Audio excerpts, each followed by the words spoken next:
So I recently watched The Boys again, a show about, well, the best representation of how society would be if people became superheroes. We in a corrupt organization. Most of these superheroes are injected with a drug known as Compound V, basically a super soldier serum on steroids. These superheroes are most commonly called supes, and they all have some sort of super strength and durability. The main cast aims to put an end to these corrupt superheroes, essentially acting as vigilantes. Many people enjoy matching up the seven against multiple characters. Some interesting matchups that I know are Arkham Batman versus the Seven, Vigilante Deku against them, or even Hancock. But today I decided to explore a scenario of Kid Goku going up against them. This could have been an actual scenario. All we would have to do is switch the Red Ribbon Army out for Vought.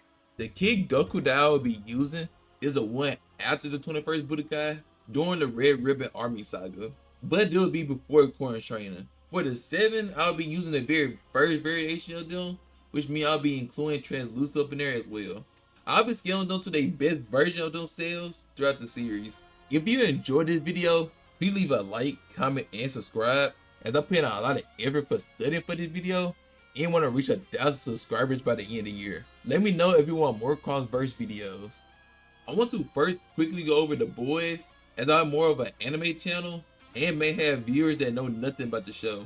These suits are known to be bulletproof and is basically the boy version of the Justice League, with the Holy Trinity consisting of Wonder Woman, Batman, and Superman, with the boy version containing May, Black Noir, and Homelander. Every member of the 7 has some sort of martial arts or military training, as it is vital for them to know to even enter the 7.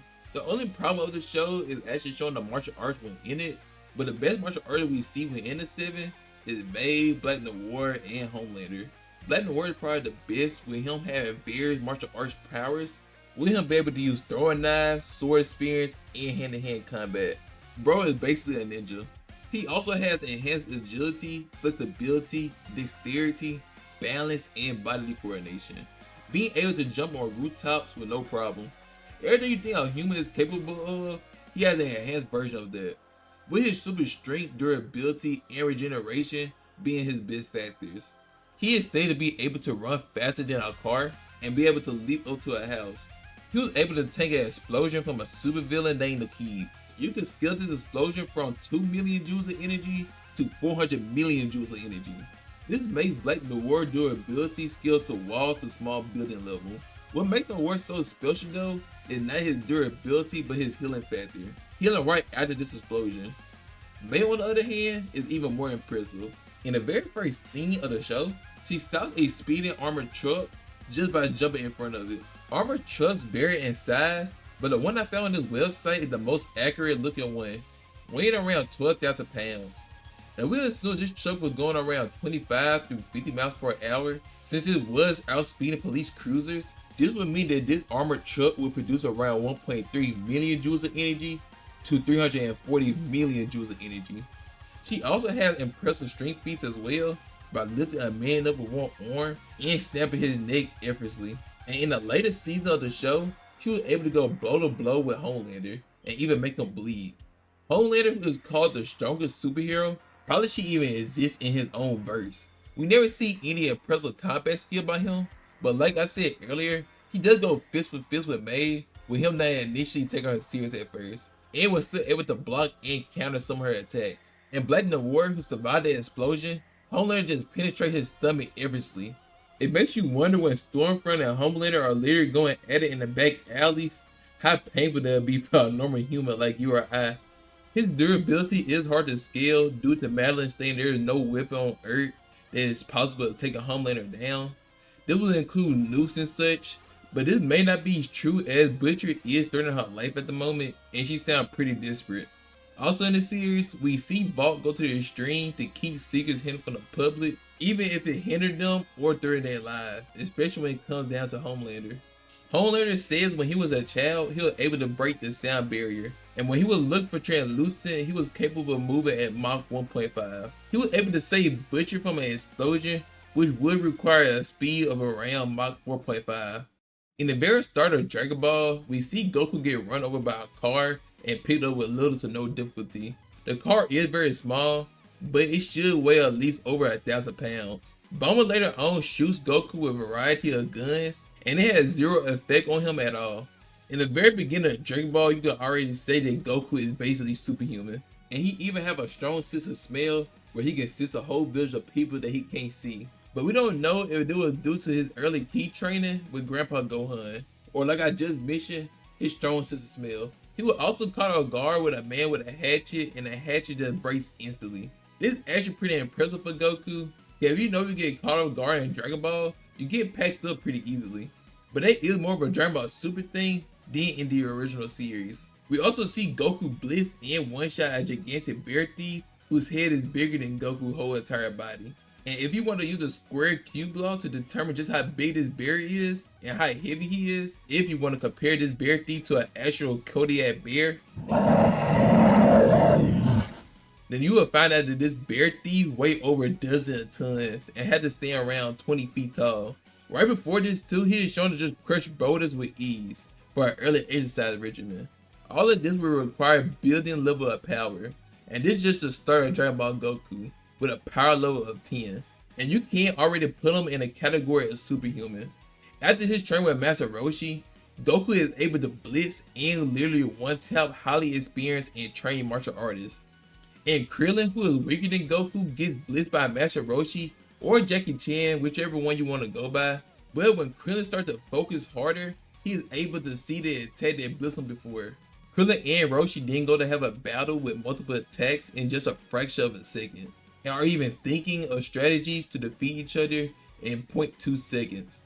Later, Master Roshi defeated Krillin using the active image technique, a technique where the user moves so fast that the opponent's brain registers that they are still there. Goku completely copies and masters this technique the first time he sees it, and uses it against no one who is able to react to it. Multiple times throughout the story is implied that this fight is greater than Krillin versus Master Roshi, and Master Roshi questioned himself, saying that he can even lose to Goku. In this fight against Master Roshi, Goku copied many of his techniques and using it against him, and even outsmarts Roshi on multiple occasions. He also creates a triple active image technique during this battle. Just imagine being called a god of martial arts just to get your shit kicked in by an 11-year-old. Goku does lose this fight, but this is just the start of his journey. This Goku already destroys most of the 7, with just his feats I mentioned earlier. Platinum Warrior having the highest durability at these 4 was still damaged by the key explosion. This attack will be around wall to small building level, something easy for Kid Goku to achieve, as he was casually destroying boulders and one-shot the bear thief in chapter 3. And I don't think I have to mention this, as this is a no-brainer, but Goku is 100 times better of a martial artist than anybody in the 7. And for the people that was wondering how Goku would take out Translucent, since he is an invisible man, well, Kid Goku for some reason have an extreme well sense of smell, being able to tell that people were hiding away in the village. As for Starlight, a lot of people like to highball her blast light speed, but this is a commonly misconception, as we see at the end of season 1. A-Train, who been stated to move around speeds of around 1,000 miles per hour, which would be Mach 1.3, was able to dodge her blast. Goku at Muscle Tower is shown to move so fast that he can't even be seen by regular humans anymore. Like I mentioned earlier with the Krillin vs Master Roshi feat, this will require around supersonic through hypersonic levels of speed, which would be Mach 1.1 through Mach 5. And the deep will probably just see how deep can the power pole go on some Ninja Mirror Psyche shit. This just leaves Maeve, A-Train, and Homelander. And I'm really highballing A-Train here in order to keep him alive. A-Train is stated to be the fastest man alive, and Homelander never once debunked this once in the series. So let's assume that he is, and he's around Mach 4.5 through Mach 5. As I said earlier, Homelander flight speed is Mach 4.5. Maeve is almost relative to Homelander. We seen her take Soldier Boy a blast point blank right after the swap of hands with Homelander, which he was already severely injured from. Homelander, whose skills higher than Maeve, swapped hands with Soldier Boy and was even defeating him before Huey and Butcher stepped in. Homelander also just ripped through Black Noir like he was nothing, making his durability look like complete fodder. How would his son deal with this? Well, later in Dragon Ball, we learned that power levels is not linear until they reach a couple thousands when the Kaioken introduced, which is why characters such as Farmer with a Shotgun, beginning of Dragon Ball Goku, Full Power Roshi, or even King Piccolo is such a big difference in power. So Goku in the first tournament, whose power is somewhere in the 100 range, is much, much stronger than his Chapter 3 counterpart. And we can lowball him around multi-city block level through city levels of power due to max and full power Roshi being around mountain and moon level of power. This would make Goku more than capable of damaging both Maeve and Homelander. In Muscle Tower, we see Goku go against Bouillon the Jiggler, who is using an antenna beam. You can highball this antenna beam being light speed if you wanted to, but this antenna beam is able to shoot out bursts of electricity, which is basically lightning, making Goku lightning speed. With this, Goku would absolutely blitz and rise to 7. The only argument is Homelander with his heat vision being light speed, but Homelander himself would have to manually aim the beam at Goku, which he would not be able to do at all. If you grab Homelander's statement from earlier about no weapon is capable of bringing him down, then it would make his durability around city through mountain level, which Goku would still have no problem dealing with. Plus, Homelander would not even be able to land a hit on Goku, let alone see him. This was a fun video to make. I'm both a fan of Dragon Ball and The Boys. I will be doing more versus videos in the future with My Hero, One Piece, and Naruto, as well with analysis videos as well. If y'all enjoyed this video, make sure y'all hit that like, comment, and subscribe button, and let me know how y'all feel about this video, or if y'all had any disagreements with it. And if y'all have any video suggestions, let me know in the comment section below. Without further ado, Swim Lee is out.